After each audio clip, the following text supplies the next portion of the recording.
Security analysis. Security isn't a single switch you flip, it's an intricate, ongoing process of examination and adaptation. A true security analysis begins by identifying what's truly at stake. Is it sensitive data? Physical infrastructure? Reputation? Once those assets are clear, the next step involves mapping out potential threats. Who would want to compromise this? Nation-states, criminal organizations, disgruntled insiders. Each adversary brings a different set of motives and capabilities. This isn't just about external attackers. Often, the greatest vulnerabilities reside within an organization's own systems, policies, or even its people. Security analysts meticulously comb through networks for exploitable software flaws, scrutinize building layouts for access control weaknesses, and review operational procedures for gaps in oversight. They don't just look for known threats, they anticipate new methods of attack, running simulations and penetration tests to expose unseen cracks before they become breaches. The challenge intensifies as technology advances. What was secure yesterday might be obsolete tomorrow. New attack vectors emerge with every software update, every connected device, every shift in human behavior. Active security analysis is a continuous loop: assess, protect, detect, respond, and then reassess. It requires a mindset of constant vigilance, understanding that every layer of defense, from the firewall to the human operating it, represents a potential point of failure. The goal isn't perfect invulnerability, an impossible dream, but rather resilience, the ability to withstand, detect, and recover swiftly. The question then becomes, how much risk are we truly willing to accept? The intelligent investor. Many see the stock market as a chaotic game of chance, a place where fortunes are made or lost on the whim of daily news cycles. They chase hot tips, react to every dip and surge, believing success comes from predicting tomorrow's headlines. But for a select few, investing is a far more deliberate practice, less about prophecy and more about patient, disciplined analysis. This approach centers on a fundamental principle: a stock represents ownership in a real business. An intelligent investor doesn't just buy a ticker symbol, they buy a share of a company with assets, earnings, and future prospects. Their goal is to estimate the intrinsic value of that business, what it's genuinely worth, independent of temporary market fluctuations. They analyze financial statements, industry dynamics, and management quality, seeking a clear picture of its underlying health. Imagine the markets as a manic, depressive partner, often called Mr. Market, who offers to buy or sell your shares every single day. Some days, he's euphoric, offering prices far above what the business is worth. Other days, he's depressed, practically giving shares away. The intelligent investor ignores Mr. Market's moods. Instead, they use his irrationality, buying when he's despondent and selling when he's overly optimistic. Crucially, they demand a margin of safety. This means never paying full price, even for a great company. They buy only when the market price is significantly below their calculated intrinsic value, creating a cushion against errors in judgment or unforeseen business difficulties. This buffers their protection, ensuring that, even if things don't go perfectly, their capital remains safeguarded. This strategy builds resilience, not speculation. Common stocks and uncommon profits. When most investors consider buying a stock, their focus often narrows to the numbers, price-to-earnings ratios, dividend yields, balance sheet strength. Yet, decades ago, a different philosophy emerged, one championed by investor Philip Fisher. His insight was simple but profound. Truly uncommon profits frequently hide within common shares, but only if you knew how to look beyond the immediate financial statements. Fisher's method wasn't about market timing or complex quantitative models. Instead, he advocated for what he called scuttlebutt, a deep, almost investigative approach. This meant talking to a company as customers, suppliers, competitors, and even former employees. He believed that the most valuable information resided not in annual reports, but in the qualitative aspects of a business, the quality of its management, its research and development pipeline, its competitive advantages, and its long-term vision. He sought out companies with excellent management teams, a strong commitment to innovation, and a robust ethical foundation. These are businesses with the potential for sustained, significant growth over many years, not just a quarter or two. Fisher's strategy was to identify these exceptional companies early, buy their stock, and then hold on, allowing the power of compounding to work its magic over decades. It was an approach that prioritized understanding a business over merely analyzing its price, revealing that the most common shares could indeed deliver the most uncommon profits, provided you knew where to look and, crucially, what questions to ask. A random walk down Wall Street, the siren call of financial prediction echoes through history. From ancient soothsayers to modern algorithms, humanity has perpetually sought to foresee the next market move. But what if the very nature of these movements defies prediction? What if the path of a stock price is less like a meticulously planned journey and more like a stroll with no fixed destination? This is the core idea behind the random walk hypothesis, a concept that fundamentally challenges our ability to forecast the market. Imagine a person, perhaps lightly inebriated, wandering through a city. Each step they take is independent of the last. They might go left, then right, then straight, with no discernible pattern guiding. Applied to Wall Street, this theory suggests that stock prices behave similarly. The change in a stock's price today is completely independent of its change yesterday or the day before. Past price movements offer no reliable indicator for future ones. Every date presents a new, independent step. If true, then looking for patterns in historical charts, the basis of technical analysis, becomes largely futile. Attempts to buy low and sell high by timing the market would be akin to predicting which way a wandering pedestrian will step next. This perspective doesn't mean stock prices are meaningless, it simply suggests their short-term fluctuations are unpredictable. It implies that all available information is already priced into the market, making it nearly impossible for any single investor to consistently find undervalued assets or outperform the market through timing alone. The market's efficiency, in this view, leaves little room for easy profit. Your money or your life. Imagine a choice no one should ever have to make. Your health or your savings. This isn't a hypothetical for millions. When economic systems falter, or when personal crises strike, the phrase your money or your life stops being a dramatic movie line and becomes a terrifying reality. It tests the parent choosing between urgent medical care for their child and the rent payment. It tests the elder rationing medication to afford groceries. These aren't just difficult decisions, they are existential battles fought daily in silence across countless households. Behind these personal struggles lies a complex web of factors: inadequate social safety nets, spiraling costs of essential services, and wage stagnation that leaves little room for error. The pressure isn't just about accumulating wealth, it's about basic survival. It's about working 2, sometimes 3 jobs, just to keep a roof overhead, sacrificing sleep, family time, and personal well-being. The cost of living isn't just a number, it's measured in exhaustion, chronic stress, and lost years. This relentless pressure forces individuals to confront the ultimate trade-off. What is the value of a life free from crippling debt? What is the cost of delaying a critical medical procedure because the bill is too high? These are not abstract questions.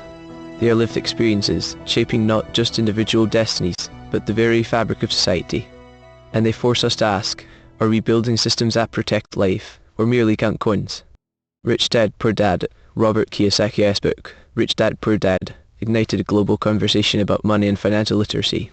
Published in 1997, it challenged conventional wisdom by presenting 2 contrasting figures from Kiyosaki's youth, his own highly educated, but financially struggling poor dad, and the wealthy, self-made rich dad of his best friend.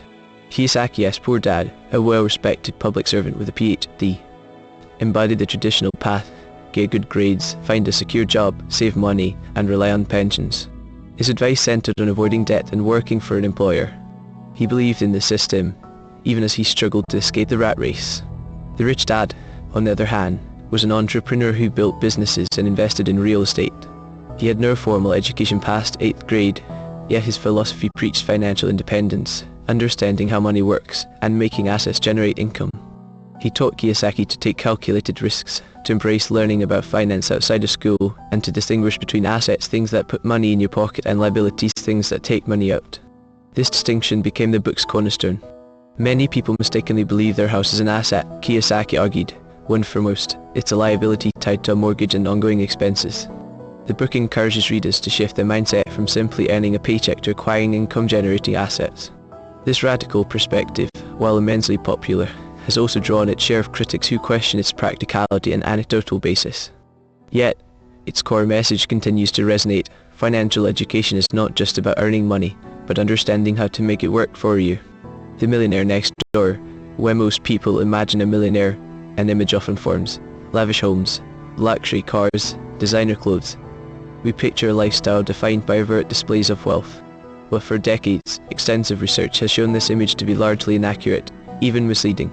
The truth about American millionaires, as detailed in the groundbreaking book The Millionaire Next Door, paints a very different picture.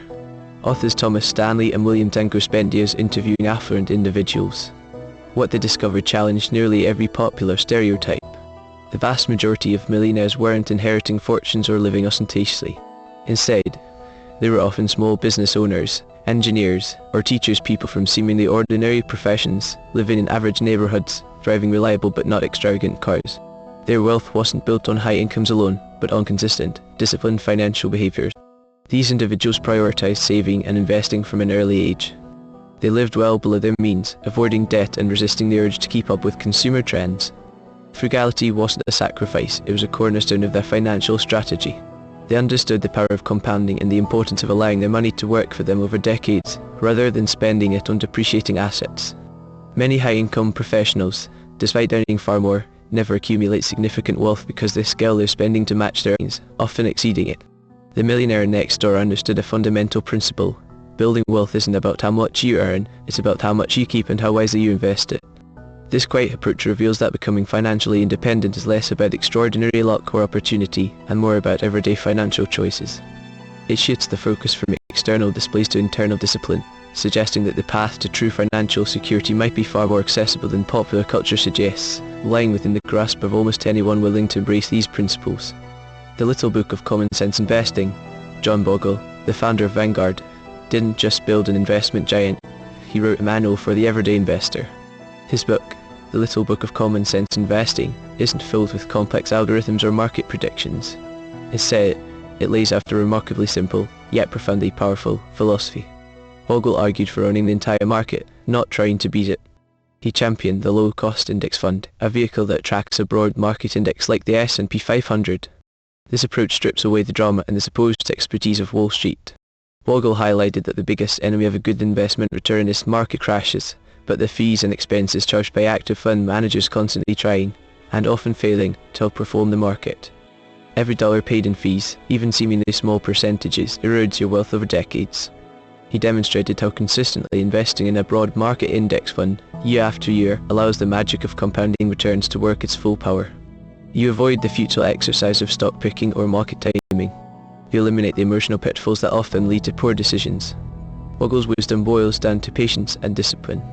He believed investors should focus on what they can control, minimizing costs, diversifying broadly, and maintaining a long-term view.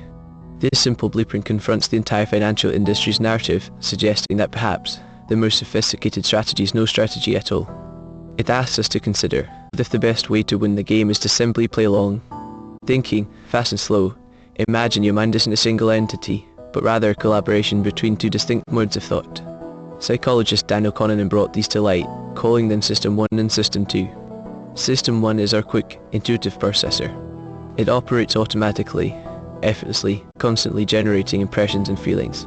Think of it as the source of gut reactions. When you recognize a familiar face, understand a simple sentence, or detect hostility in a voice, that's System 1 at work. It's incredibly efficient, allowing us to navigate the world without consciously analyzing every detail, saving our energy for more complex tasks. Then there's System 2, our slower, more deliberate, and effortful mode of thinking. This is where conscious reasoning happens.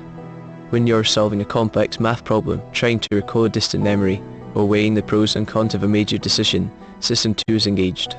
It requires attention, and if that attention falters, System 2's processes break down.